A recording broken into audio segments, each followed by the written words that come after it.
નમસ્કાર મિત્રો, સ્વાગત છે તમારું ખેડૂત યોજના યુટ્યુબ ચેનલમાં। મિત્રો, આજના સમાચાર વિશે વાત કરતા પહેલાં જો તમે અમારી ચેનલમાં નવા છો તો નીચે લાલ કલરનું સબસ્ક્રાઇબ બટન આપેલું છે તેને દબાવીને બાજુમાં રહેલા ઘંટડી બટનને પણ દબાવી દેજો, જેથી મારા આવનારા તમામ વિડીયોની માહિતી તમને મળતી રહે। આજના સમાચાર વિશે વાત કરીએ તો ગુજરાતમાં કાળઝાળ ગરમી 43 ડિગ્રીને પાર। ગુજરાતમાં ઉનાળાના પ્રારંભે ગરમીએ માજા મૂકી છે। રાજકોટ 41.7 ડિગ્રી સાથે રાજ્યનું સૌથી ગરમ શહેર નોંધાયું છે, જ્યારે અમદાવાદમાં પારો 40.7 ડિગ્રીએ પહોંચ્યો છે। હવામાન વિભાગે કચ્છમાં હીટવેવની આગાહી સાથે યલો એલર્ટ જાહેર કર્યો છે। આગામી 4-5 દિવસ તાપમાનમાં હજુ 1 થી 2 ડિગ્રીનો વધારો થઈ શકે છે।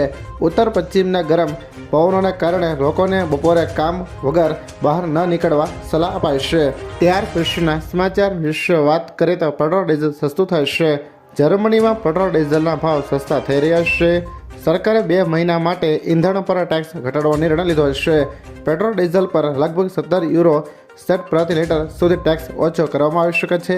વધુમાં સરકારે કહ્યું કે આ પગલું ઉર્જા સંકટથી પ્રભાવિત સામાન્ય જનતા અને કારોબારને રાહત આપવા માટે ઉઠાવવામાં આવ્યું છે। ટેક્સ ઘટાડવા બાદ ઈંધણના ભાવમાં ઘટાડો આવશે। ત્યાર પછીના સમાચાર વિશે વાત કરીએ તો એલપીજી ગેસને લઈને સરકારે જારી કર્યું નિવેદન। પેટ્રોલિયમ અને કુદરતી ગેસ મંત્રાલયે જણાવ્યું છે કે દેશમાં એલપીજીની કોઈ અછત નથી। સિલિન્ડરનો પુરવઠો સંપૂર્ણપણે સ્થિર અને પૂરતો છે। ગભરાવાની કે ગભરાટમાં ખરીદી કરવાની કોઈ જરૂર નથી। દેશભરમાં ઘરોમાં ગેસ કોઈપણ વિક્ષેપ વિના પહોંચાડવામાં આવી રહ્યો છે। લગભગ 95% ગ્રાહકો એલપીજી સિલિન્ડર ડિજિટલ રીતે બુક કરાવી રહ્યા છે। વધુમાં 5 કિલોગ્રામ એલપીજી સિલિન્ડર માટે હવે ઓળખકારની જરૂર નથી। ત્યાર પછીના સમાચાર વિશે વાત કરીએ તો સોનાએ આપ્યું બમ્પર રિટર્ન, 1 લાખના થઈ ગયા। સોનાએ પણ તેના રોકાણકારોને મજબૂતી રિટર્ન આપ્યો છે। એપ્રિલ 2010માં 24 કેરેટ સોનાનો ભાવ પ્રતિ 10 ગ્રામ 18,500 હતો। તે સમયે 1 લાખના રોકાણથી આશરે 56 ગ્રામ સોનું મળતું હતું। 10 એપ્રિલ 2024ના રોજ સોનાનો ભાવ 1,51,620 પ્રતિ 10 ગ્રામ થયો છે। આમ 54 ગ્રામ સોનાનું વર્તમાન મૂલ્ય 8.19 લાખ થયું છે। તાજેતરમાં સોનાનો ભાવ પ્રતિ 10 ગ્રામ 1,75,000 રૂપિયાથી વધુ પહોંચી ગયો હતો।